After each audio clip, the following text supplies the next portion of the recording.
Ireland's Classic Hits Radio. How are you doing? It's Trina Mara. Well, Robbie Williams tickets went on sale yesterday morning and he was in Dublin on Monday to talk about coming to Croke Park next August. And of course, we were there to greet him. Oh, yeah. How wonderful. A room full. Lovely to see you, and a sitting ovation as well, my favourite ovation. What's going on? Ovation. Now, Robbie was talking about why he looks forward to coming to Ireland. Right, so I got on the plane this morning, just got off at the airport, and I was looking forward to be greeted by the people here and the spirit and the soul here. And, it's great to be able to come back here in a period of great happiness for me. That means nothing to anybody else but for me. And when I got off the plane, I just wanted to shake everybody's hand and go on, do that shit that you do. And like me sitting in front of you now is part of that too. It's like, go on, do the Irish stuff that feeds my heart and feeds my soul. That's where I'm at in my life right now, is just excited to be still here, still doing it. Walk in a room and it's full of people with cameras that want to ask me questions. And I don't know, it's just all so joyous right now.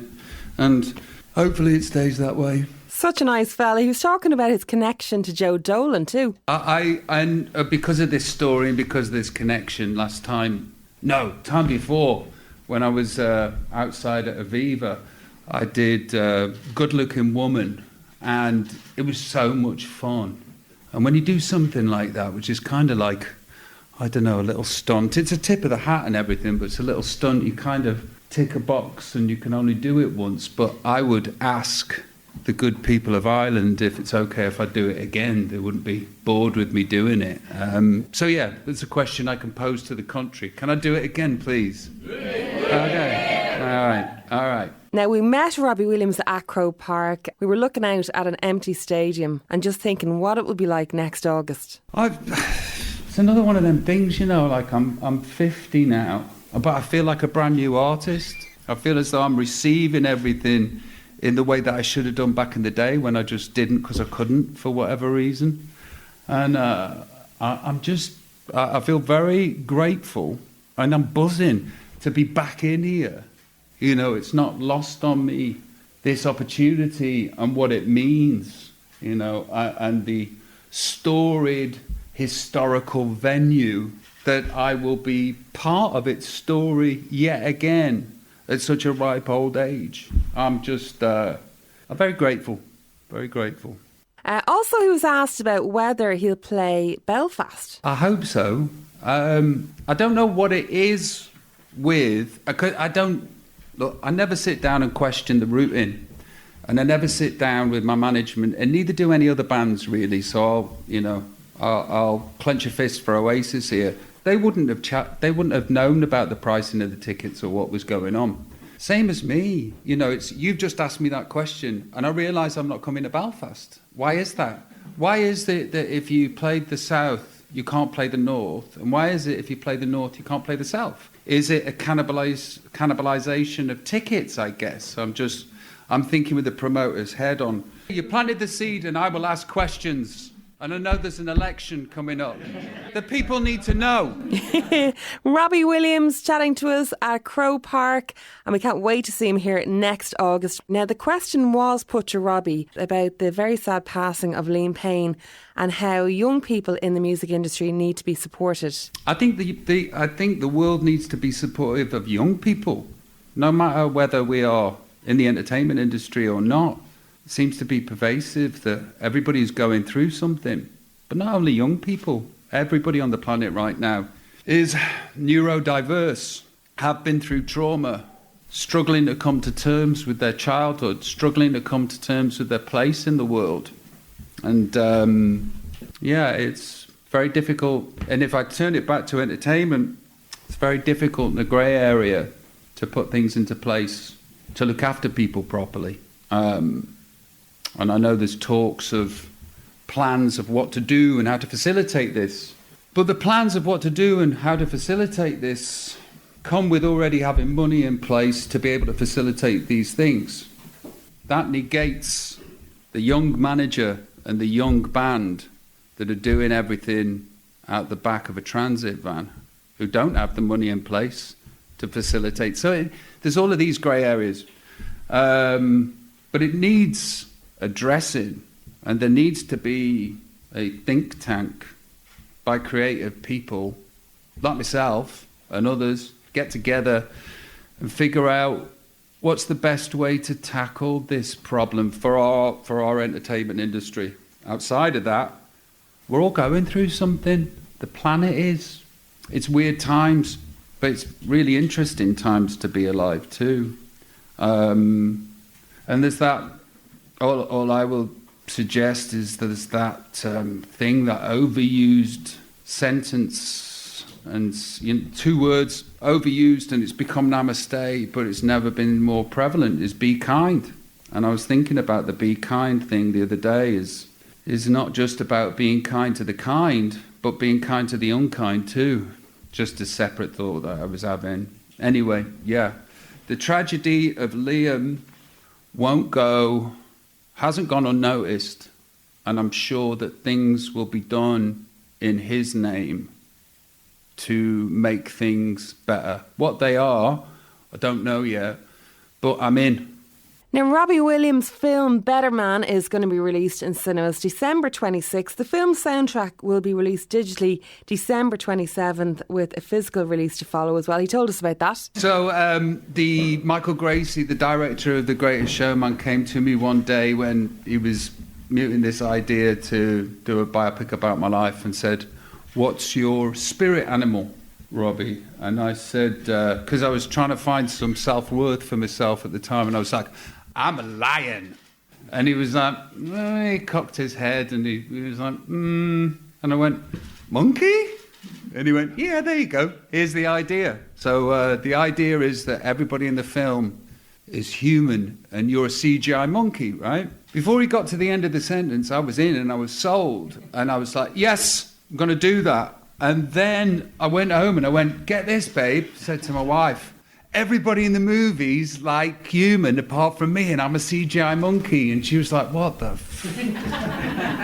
And it was then that I realised that this might be a divisive idea. But as it happens, she's seen the movie now, and she's totally on board and completely gets it. And, it wouldn't be me if I didn't take a big, awkward swing at something and try to do something unusual. And most amazing thing about the idea in itself is the unbelievable amount of attention that it's got online, over all platforms and social medias and blah, blah, blah. And I would hazard a guess that a Robbie Williams biopic, if Robbie Williams was human, would probably garner less attention. So, I'm in the fortunate position where something yet again for me has been bestowed by the universe. Better luck. Or I don't know, because it's a million miles between the film being a film and it being met by the general public in swathes, or nobody turns up. We shall see. But all signs so far look good for it being something. I've had to see the movie quite a few times now. He narcissistically says. They have to twist my arm to see it 9 times. Just depends who's in the audience and who I watch it with. And it depends on what kind of jet lag I've got. Right? Where it either breaks me in a beautiful way, and I grieve and hopefully in a namaste kind of way heal. Or I just sit there going, "I'm a fucking monkey, aren't I?" With friends and family. It's my life is... For me, it's just been so glorious and interesting, and it's just another one of these things that the Lord has happened to put in my way, where I'm just like, wow, let's see what happens.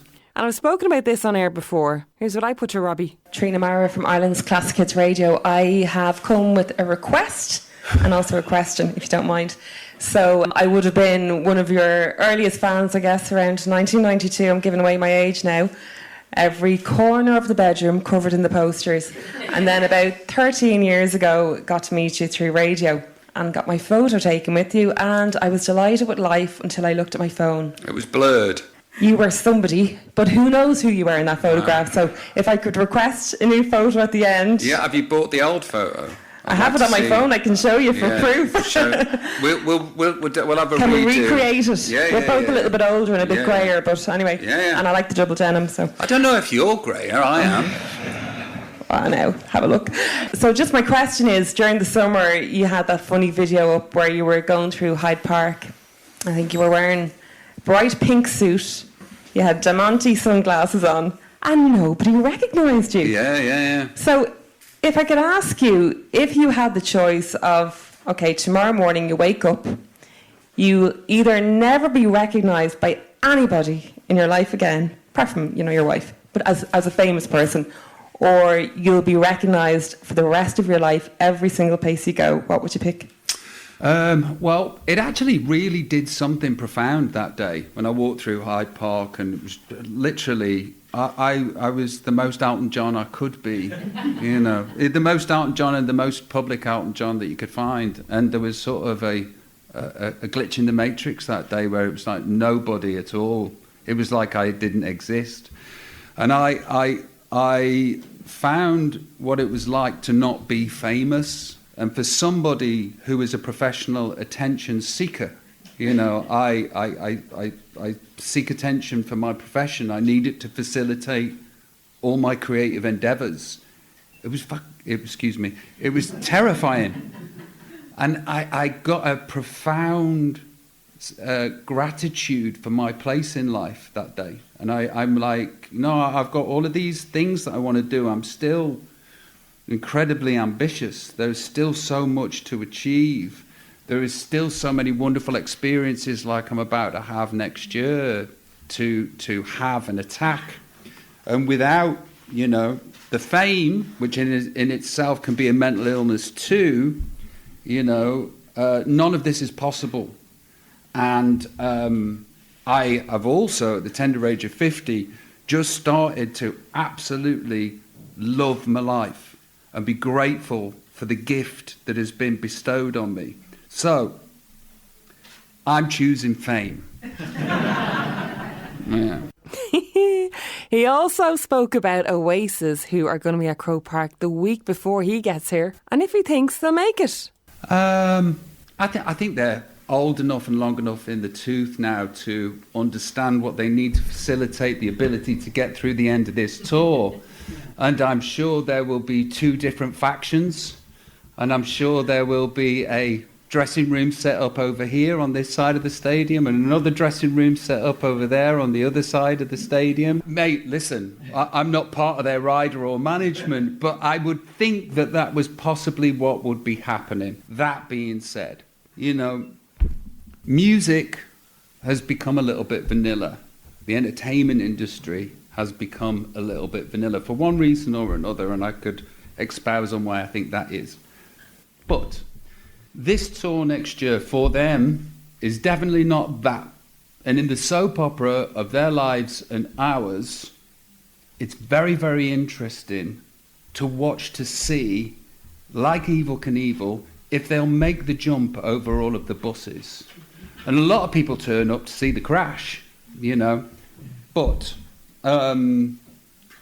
for music as a whole and the music industry, I think it's an incredible thing that's happening. Also, for nostalgia and for the people that we used to be and for the inhabiting of the time when we didn't have a creaky back and we didn't, every time we go, ugh, and we didn't pee 5 times during the night. For the people that we were, it's going to be absolutely incredible. And music is healing.